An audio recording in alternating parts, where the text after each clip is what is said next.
3, 2, 1, go! Hai everyone, ketemu lagi di Seaweed chapter 2. Di video kali ini masih mengulas mengenai manfaat dan jenis rumput laut hijau.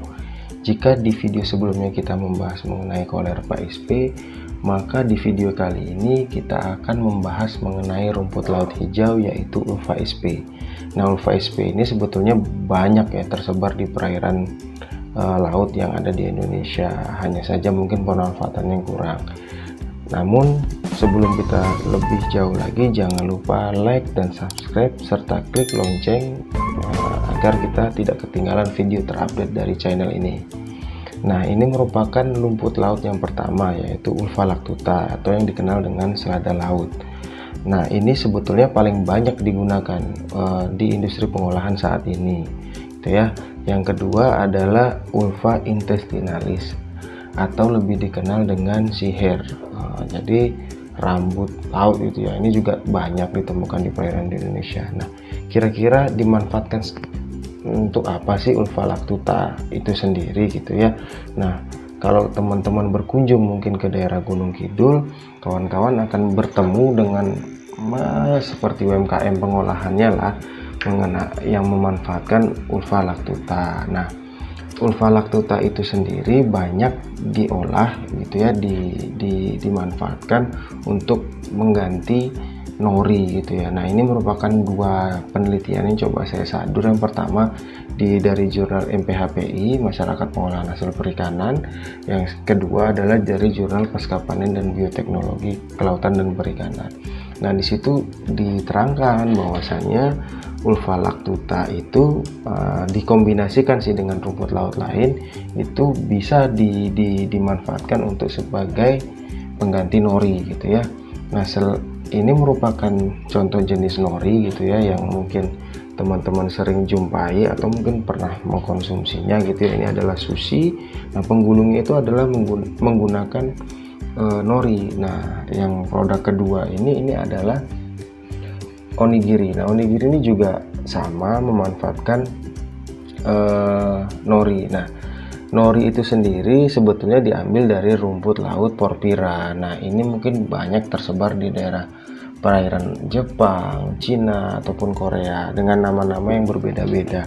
Nah, hanya saja di Indonesia itu tanaman Porphyra ini mungkin cukup sulit ya ditemukannya, nyaris tidak ditemukan sebetulnya. Nah, selain dimanfaatkan untuk pengolahan, ternyata rumput laut Ulva lactuta ini dari hasil penelitian yang coba saya sadur itu juga bisa menghasilkan garam.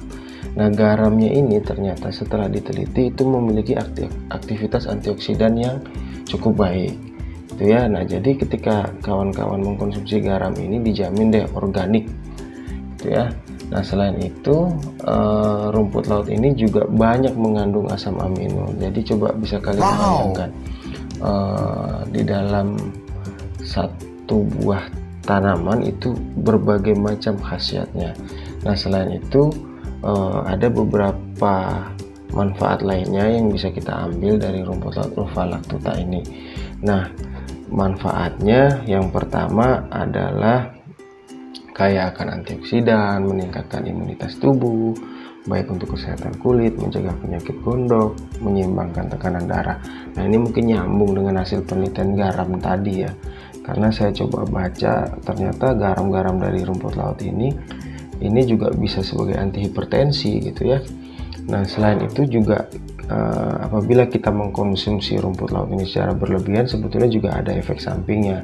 Nah, jadi mungkin kawan-kawan ketika mengkonsumsi ini juga harus memperhatikan jumlah yang kita konsumsi, dan mungkin kita juga nggak akan sering-sering kan mengkonsumsi rumput laut jenis ini, karena dia bisa menyebabkan alergi. Mungkin ini bagi kawan-kawan yang memiliki alergi, dan yang kedua adalah kontaminasi. Nah, mungkin kalau dalam proses penanganannya tidak higienis, kita bisa terkena kontaminasi dari bisa jadi mikroorganisme yang sifatnya patogen. Nah, itu mungkin ulasan mengenai rumput laut Ulva lactuta. Jangan lupa like dan subscribe channel ini serta klik tombol lonceng dan sebarkan informasi ini untuk membangun channel ini bersama-sama. Sampai ketemu lagi di video selanjutnya, masih mengulas mengenai jenis dan manfaat rumput laut yang ada di perairan di Indonesia. Sekian.